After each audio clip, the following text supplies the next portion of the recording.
అందరికీ నమస్కారం. ఈరోజు మీ అందరికీ నేను వినిపించబోయే కథ మన కోసం ఆకాశం. రచయిత ఎన్ శివనాగేశ్వరరావు గారు. ఇక కథలోకి వెళితే, గేటు తెరుచుకున్న చప్పుడయ్యింది. అప్పుడే నిద్రపడుతున్న శంకరానికి నిద్రాభంగం అయ్యింది. తల తిప్పి గడియారం వంక చూశాడు. సమయం 11 అయ్యింది. ఈ సమయంలో వచ్చింది ఎవరా అని ఆలోచించలేదతను. వచ్చింది నాన్న కోసమే అని మాత్రం అనుకున్నాడు. అంతలో పక్కగది తలుపు తెరుచుకుంది. నువ్వా రమణయ్య, ఈ సమయంలో వచ్చావు? మందేమైనా కావాలా అని తండ్రి అడగడం శంకరానికి వినిపిస్తూనే ఉంది. ఉన్నట్లుండి ఆయాసం వచ్చి పడింది. ఊపిరి సలపడం లేదు. అందుకే ఈ సమయంలో వచ్చాను. ఏమీ అనుకోకు కృష్ణమూర్తి అన్నాడు రమణయ్య. మరేం పర్వాలేదు, అలా కూర్చో, మందు ఇస్తాను అన్నాడు కృష్ణమూర్తి. అతనిచ్చిన మందు వేసుకొని 5 నిమిషాల తర్వాత వెళ్ళిపోయాడు రమణయ్య. కృష్ణమూర్తి బయట గేటు వేసి వచ్చి మంచం మీద నడుము వాల్చాడు. నిద్రాభంగం అయిన శంకరానికి మరిక నిద్ర పట్టలేదు. అందుకు కారకుడైన తండ్రి మీద పీకల దాకా కోపం వచ్చింది. అది వెంటనే వెళ్ళగక్కకపోతే మరిక నిద్ర పట్టదని నిశ్చయం అయ్యాక మంచం మీద నుంచి లేచి తండ్రి గదిలోకి వెళ్ళాడు. ఏం శంకరం, నిద్ర పట్టలేదా పలకరించాడు కృష్ణమూర్తి. పట్టిన నిద్ర నీ వలన పాడైంది. అయినా మందులు ఇవ్వడానికి వేలాపాలా లేదా? ఎప్పుడు పడితే అప్పుడు రావద్దని వాళ్లకు చెప్పు అన్నాడు విసుగ్గా. వచ్చే రోగం వేలాపాలా చూసుకొని వస్తుందా? ఏదో చేతనైన సహాయం చేస్తున్నాను, కోపగించకు అన్నాడు కృష్ణమూర్తి. నీ మటుకు నీ ఉండక ఎందుకొచ్చిన సహాయాలు? ఇంటిని సత్రం చేస్తున్నావు. ఎప్పుడూ ఎవడో ఒకడు వస్తూనే ఉంటాడు. చికాకు పడుతూ తన గదిలోకి వెళ్ళిపోయాడు శంకరం. కొడుకు మాటలకు కృష్ణమూర్తి మనసు చివుక్కుమంది. అది అతనికి కొత్త కాదు. అయినా ప్రతిసారి బాధ అనిపిస్తూనే ఉంటుంది.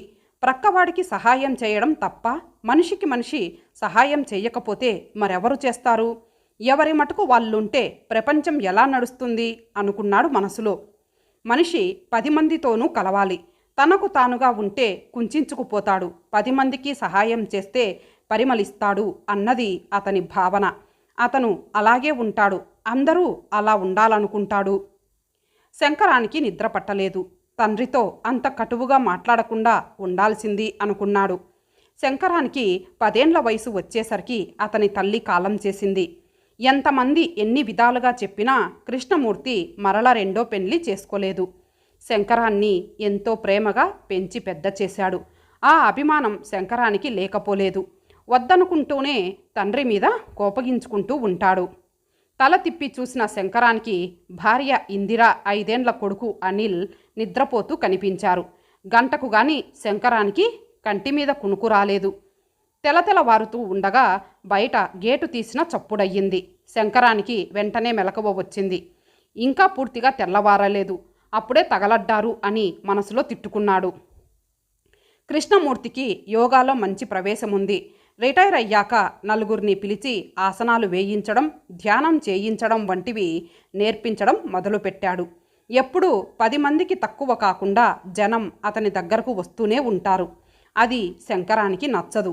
ఎవరింటి దగ్గర వాళ్ళు యోగా చేసుకోవచ్చు కదా, మా ఇంటి మీదకు వచ్చి పడతారెందుకు అనుకుంటాడు. అదే విషయం తండ్రితో వాదించాడు కూడా. ఎవరింటి దగ్గర వాళ్ళుంటే బద్దకిస్తారు. అందరూ ఒకచోట కలిస్తే శ్రద్ధ పెరుగుతుంది. మనిషి 10 మందితో కలిస్తే చాలా ప్రయోజనాలుంటాయి. నీవు కూడా వచ్చి వారితో పాటు యోగా చేయి. ఆరోగ్యానికి ఆరోగ్యం, మానవ సంబంధాలు మెరుగుపడతాయి అని చెప్పేవాడు. ఆ మాటలు శంకరానికి రుచించేవి కావు. సమయం 5 గంటలయ్యింది. శంకరం మరలా నిద్రపోవడానికి ప్రయత్నించాడు. కానీ నిద్ర పట్టలేదు. అతనికి త్వరగా నిద్ర పట్టదు. పట్టినా చిన్న చప్పుడుకే మెలకువ వచ్చేస్తుంది.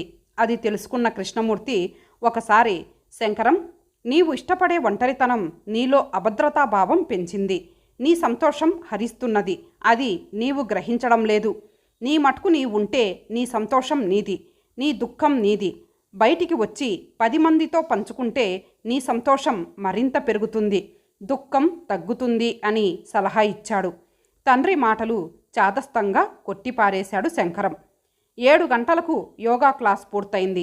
వచ్చిన వారు వెళ్ళిపోయారు. కృష్ణమూర్తి డాబా మీద నుంచి కిందకు దిగాడు. అప్పటికి శంకరం కాఫీ తాగి పేపర్ చదువుకుంటున్నాడు. కొంచెంసేపు ధ్యానం చేయకూడదా? ఏకాగ్రత పెరుగుతుంది అన్నాడు కృష్ణమూర్తి.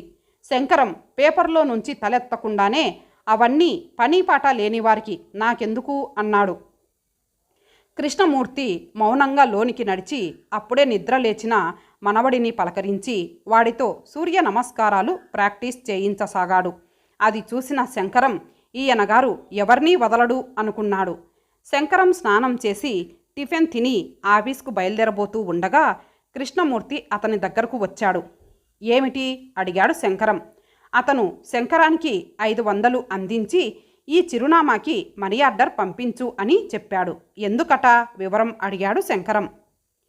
ఆ అబ్బాయికి చిన్న వయసులోనే గుండె జబ్బు, ఆపరేషన్కి ఆర్థిక సహాయం కోరుతూ పేపర్ ప్రకటన ఇచ్చారు. నేను చేయగల సహాయం చేస్తున్నాను చెప్పాడు కృష్ణమూర్తి. అవన్నీ దొంగ ప్రకటనలు చెప్పాడు శంకరం. మనిషి మీద అంత అపనమ్మకం పెంచుకోకు శంకరం. మనిషిని నమ్మకపోతే అది మానవ మనుగడనే దెబ్బతీస్తుంది కొడుకును హెచ్చరించాడు కృష్ణమూర్తి. అంతలో అటు వచ్చిన ఇందిర భర్తతో, మామయ్య పెన్షన్ డబ్బులు ఆయన ఇష్టం వచ్చినట్లు ఖర్చు పెట్టుకోమని మీరే కదా చెప్పారు, ఇప్పుడు వాదన ఎందుకు? మామయ్య గారు చెప్పినట్లు చేయండి అన్నది. కృష్ణమూర్తి కోడలి వంక ప్రేమపూర్వకంగా చూశాడు. శంకరం స్కూటర్ స్టార్ట్ చేస్తూ అనిల్ని ఒకసారి బయటకు పిలువు అని భార్యతో చెప్పాడు. అనిల్, డాడీ పిలుస్తున్నారు కేక వేసింది ఇందిర. వీడియో గేమ్ ఆడుకుంటున్న అనిల్ బయటకు రాకుండానే బై డాడీ అని బిగ్గరగా అరిచాడు. కొడుకు బయటకు రాకపోవడం శంకరానికి అసంతృప్తిని కలిగించింది. ఆఫీస్కి బయలుదేరిపోయాడు. మనవడు బయటకు రాకుండానే బై చెప్పడం గమనించిన కృష్ణమూర్తి, మనిషి మనసుతో చేయవలసిన పనులు కొన్ని ఉన్నాయి, కానీ ఇప్పుడు అవన్నీ యాంత్రికం అయిపోతున్నాయి. కొంతకాలానికి మనిషి మనసు లేని మరబొమ్మ అయిపోతాడు అని అనుకున్నాడు. అతను మనవడి దగ్గరకు వెళ్ళి, అనిల్, నాన్న పిలిచినప్పుడు బయటకు వెళ్ళి ప్రేమగా టాటా చెప్పాలి. అప్పుడు అతని మనసుకు సంతోషం కలుగుతుంది. వీడియో గేమ్ ఎప్పుడూ ఉంటుంది, డాడీ మరల సాయంత్రానికి కానీ రాడు కదా అని చెప్పాడు. అలాగే తాతయ్య, రేపటి నుంచి బయటకు వెళ్ళి డాడీకి బై చెప్తాను అన్నాడు అనిల్. కొడుకు కంటే మనవడే నయం, విషయం గ్రహించాడు అనుకున్నాడు కృష్ణమూర్తి. ఆయనకు భోజనం వడ్డించే సమయంలో, మామయ్య, ఎల్లుండి అనిల్ పుట్టినరోజు, మీ యోగా వాళ్లను పిలుద్దాం అన్నది ఇందిర. అతను కోడలు వంక అపురూపంగా చూశాడు. అతనికి శంకరం ఒక్కడే కొడుకు, కూతుర్లు లేరు. అందుకని అతను కోడలులోనే కూతుర్ని చూసుకుంటాడు. ఆ అమ్మాయి కూడా అంతే. మామగారిని పన్నెత్తి మాట అన్నదు, గౌరవంగా చూస్తుంది, ప్రేమ కురిపిస్తుంది. వాళ్లను పిలవడం శంకరానికి ఇష్టం ఉండదేమో అన్నాడు కృష్ణమూర్తి. ఆయన ఎవరినీ పిలవద్దనే అన్నారు. అయినా రోజు మన ఇంటికి వచ్చే వాళ్లకు చెప్పకపోతే ఏం బాగుంటుంది? మీరు ఆహ్వానించండి, మీ అబ్బాయికి నేను నచ్చజెప్తానులేండి అన్నది ఇందిర. అలాగేనమ్మా అన్నాడు కృష్ణమూర్తి. ఆ సాయంత్రం శంకరం ఇంటికి వచ్చాక, మనీ ఆర్డర్ పంపావా అని అడిగాడు కృష్ణమూర్తి. పంపాను. అది చూసి మా కొలీగ్ నవ్వాడు చెప్పాడు శంకరం. ఎందుకు నవ్వాడు అడిగాడు కృష్ణమూర్తి. తనకి ఉన్నదేదో మనవడికి ఇవ్వాలి కానీ ఎవరికో దానం చెయ్యడం ఏమిటి అని కామెంట్ చేశాడు చెప్పాడు శంకరం. నువ్వేమన్నావు ఆరా తీశాడు కృష్ణమూర్తి. అది నిజమేగా, అందుకే మౌనం వహించాను అని చెప్పాడు శంకరం. మన వాళ్ళకే ఉపయోగపడాలి అనుకోవడం స్వార్థమవుతుంది. అందరూ మనవాళ్లే అనుకోవడం ప్రేమ అనిపించుకుంటుంది. మనిషి ప్రేమించడం నేర్చుకోవాలని మీ కొలీగ్కి చెప్పు అన్నాడు కృష్ణమూర్తి. శంకరం తండ్రి వంక విసుగ్గా చూసి ఊరుకున్నాడు. శంకరం కాఫీ తాగుతుండగా అనిల్ బర్త్డేకి యోగా వాళ్లను పిలవమని మామయ్యకు చెప్పాను అంది ఇందిర. నేను అనుకోవడం ఈ ఆలోచన నీది కాదు, మా నాన్నది అన్నాడు శంకరం. ఇందిర కాదని చెప్పినా శంకరం వినిపించుకోలేదు. కాఫీ తాగడం పూర్తయ్యాక తండ్రి దగ్గరకు వెళ్ళాడు. ఆ సమయంలో కృష్ణమూర్తి మొక్కలకు నీళ్లు పోస్తున్నాడు. బాబు బర్త్డేకి యోగా వాళ్లను పిలుస్తానన్నావట, వాళ్ళు రావడం నాకు ఇష్టం లేదు చెప్పాడు శంకరం. అయితే మీ ఆఫీస్ స్టాఫ్ని పిలువు, పుట్టినరోజు నాడు 10 మంది వచ్చి బాబు మీద అక్షింతలు వేసి దీవిస్తే మంచిది చెప్పాడు కృష్ణమూర్తి. మా వాళ్ళు బిజీ, రాలేరు చెప్పాడు శంకరం. ఇంట్లో టీవీ చూస్తూ కూర్చోవడం, ప్రక్కింటి వాళ్లతో కూడా సెల్ ఫోన్లో మాట్లాడడం ఇదేగా మీ దృష్టిలో బిజీగా ఉండడం ప్రశ్నించాడు కృష్ణమూర్తి. అదేం కాదు, పిల్లల్ని కష్టపడి చదివించడం, టాలెంట్ పరీక్షలు రాయించడం వంటి పనుల్లో వాళ్ళు బిజీ, చెప్పాడు శంకరం. పిల్లల మనసుల్ని చదువుల పేరుతో మీరు ఎదగనివ్వడం లేదు. మొగ్గలుగా ఉండగానే తుంచేస్తున్నారు. మానవ సంబంధాలు దెబ్బ తినడానికి ఇది ఒక కారణం అన్నాడు కృష్ణమూర్తి. అంతలో అక్కడకు వచ్చిన ఇందిర భర్తతో, రోజు మన ఇంటికి వస్తున్నా ఏనాడు మనం యోగా వాళ్లకు కాఫీ కూడా ఇవ్వలేదు. ఒకసారి పిలిచి పలకరిస్తే మర్యాదగా ఉంటుంది అని సలహా ఇచ్చింది. శంకరం భార్య వంక గుర్రుగా చూశాడు. ఆ రాత్రి కృష్ణమూర్తికి చాలాసేపు నిద్ర పట్టలేదు. అతను తరిగిపోతున్న మానవ సంబంధాల గురించి ఆలోచించాడు. యంత్రాల మధ్య పడి మనిషి కూడా ఒక యంత్రంగా మారిపోతున్నాడు. మనిషికి మనసే తరగని ఆస్తి అన్న సత్యం మరచి పతనాన్ని కొని తెచ్చుకుంటున్నాడు అని ఆలోచించాడు. అనిల్ పుట్టినరోజు వచ్చింది. ఆ రోజు సాయంత్రం కృష్ణమూర్తి పిలుపు అందుకున్న యోగా బృందం వాళ్ళింటికి వచ్చింది. బాబుకి నీతి కథల పుస్తకాలు, ఆట బొమ్మలు తెచ్చి ఇచ్చారు. తాము తెచ్చిన స్వీట్స్ బాబు చేత తినిపించారు. అక్షింతలు వేసి దీవించారు. పాటలు పాడి అనిల్ని ఆనందపరిచారు.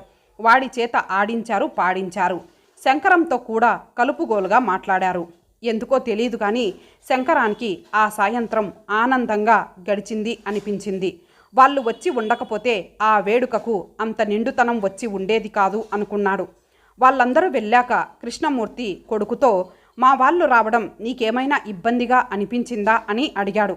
అటువంటిదేం లేదు, సంతోషంగానే అనిపించింది మనస్ఫూర్తిగా చెప్పాడు శంకరం. శంకరం, ఒక సత్యం చెబుతాను. నాది చాదస్తంగా భావించకుండా మనసు పెట్టి ఆలోచించు. మొక్కను తెచ్చి గదిలో పెడితే వాడిపోతుంది, బయట పెడితే చిగురిస్తుంది. దానికి జీవం పోసేది సూర్యకిరణం. ఇదే సూత్రం మనిషికి వర్తిస్తుంది. ఒంటరిగా గదిలో కూర్చుంటే మనసు చచ్చిపోతుంది.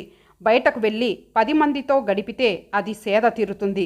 మనసుకు ప్రాణం పోసేది ప్రేమ అని మరువకు అని చెప్పాడు కృష్ణమూర్తి. ఎప్పటిలా ఈసారి తండ్రి మాటలు శంకరం ఖండించలేదు. మౌనం వహించాడు. ఆ రాత్రి కృష్ణమూర్తికి గుండెలో నొప్పిగా అనిపించింది. కొడుకును నిద్రలేపి విషయం చెప్పాడు. ఎప్పుడు ఏ నొప్పి అనని తండ్రి ఒకేసారి గుండె నొప్పి అనగానే శంకరం కంగారు పడ్డాడు. హాస్పిటల్కి వెళ్దాం అన్నాడు. ఉదయం వెళ్దాం అంటూ కృష్ణమూర్తి హోమియో మందులేసుకొని కళ్ళు మూసుకున్నాడు. శంకరం తండ్రి మంచం పక్కనే పడక కుర్చీ వేసుకొని కూర్చున్నాడు. అర్ధరాత్రి చూస్తే తండ్రి ఊపిరి పీలుస్తున్నట్లు అనిపించలేదు. నాడి చూసిన శంకరం తండ్రి ప్రాణం పోయినట్లు గ్రహించి కంటతడి పెట్టుకున్నాడు. విషయం తెలుసుకున్న ఇందిర, అనిల్ పెద్దగా ఏడవసాగారు. బంధువులకు, స్నేహితులకు కబుర్లు అందాయి. మరునాటికి అందరూ వచ్చారు. అంత దుఃఖంలోనూ ఒకే విషయం శంకరాన్ని ఆశ్చర్యానికి గురి చేసింది. అతను కబురు చేసిన వారి కంటే వచ్చిన వారు 10 రెట్లు ఉన్నారు. ఇంటి ముందు ఉన్న రోడ్డంతా జనంతో నిండిపోయింది. అందరూ విషాద వదనాలతో కనిపించారు. కృష్ణమూర్తి మంచితనం గురించి కథలు కథలుగా చెప్పుకోసాగారు. శంకరం, పూలదండలోని దారం బయటకు కనిపించదు, కానీ అది పూలనన్నింటినీ దగ్గరకు చేరుస్తుంది. ప్రేమ కూడా అంతే. అది బయటకు కనిపించదు, కానీ మనుషులందరినీ దగ్గరకు చేరుస్తుంది అన్న తండ్రి మాటలు గుర్తుకొచ్చాయి శంకరానికి. మధ్యాహ్నానికి శవయాత్ర మొదలైంది. పాడె మోయడానికి చాలామంది ముందుకొచ్చారు. భుజం మార్చుకుంటూ తమ అభిమానం చాటుకున్నారు.